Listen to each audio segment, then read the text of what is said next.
Whereas all the children were piled into the one bedroom in our apartment, my parents on the sofa in the living room with the newest baby. Our house was always damp with hanging laundry, though it was nice and warm in the winter. Mama had to keep the iron going. Rosalie's and my parents met just once, a disaster. My parents spoke only the most rudimentary English. Plus, they were dowdy and round like dumplings, and I was embarrassed of them. My father walked with a limp whose origins he refused to relate. Rosalie's family was thin and tall, and it was only later that I understood the irony that my family's discontent hid an undercurrent of, if not happiness, then satisfaction. Rosalie's, meanwhile, was comprised of a thin veneer of contentment covering up a lake of disappointment and deception. Her mother's face was lined, as if she had permanently just received bad news. When she smiled, her teeth showed, top and bottom touching each other, as if creating a white wall against intruders. When I turned 14, my parents informed me that I'd had enough school and that I would go to work. I was devastated. I loved school. Rosalie helped convince my parents that I should at least attend secretarial school, and it was there I went for the first day of what should have been my high school career, toting paper for the typewriter and a steno pad. Secretarial school had me yawning by lunchtime of the first day. We sat in rows in front of typewriters and practiced putting our hands on the right keys. Then we pressed a succession of vowels, A, E, I, etc. Consonants would have to wait for tomorrow. Steno class was equally as uninspiring. First, we were to practice handwriting. Mine had always been abominable, no matter how steady I held my hand. The teacher, an overweight man whose pants were held up by suspenders, strode up and down the rows, clucking or cooing at our lines of letters. Class was dismissed at noon, so I walked across town to Rosalie's high school to wait for her. The unimaginatively named Central High School was an enormous building that looked more like a bank or a government office.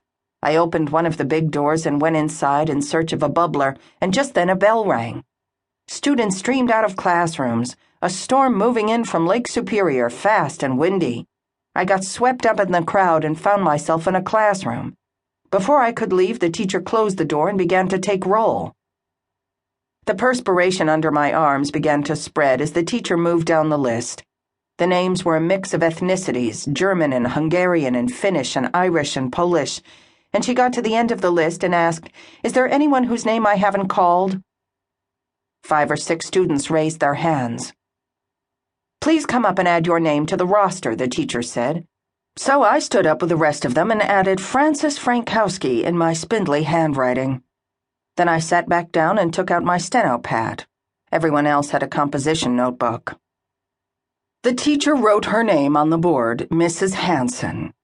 I copied it down in the book. Then she added, "History." I copied that down, too.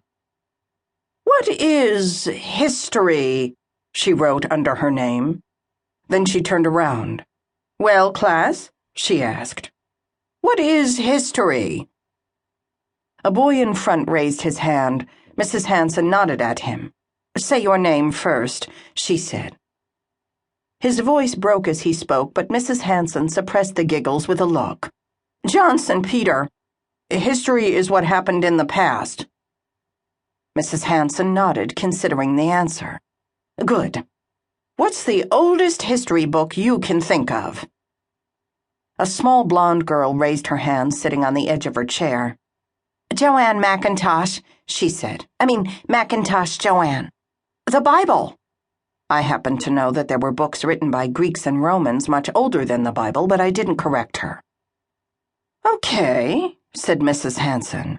"How do you know it's so old?" "Because God wrote it," she said proudly. "I see," said Mrs. Hanson. The words hung in the air for a minute. Then a girl I recognized from the neighborhood raised her hand.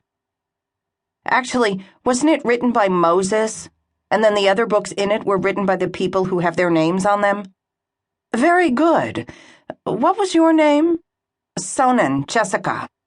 "Miss," a boy who was too tall for his desk raised his hand, and he spoke at the same time. "I don't want to be impudent, but isn't there separation of church and state?"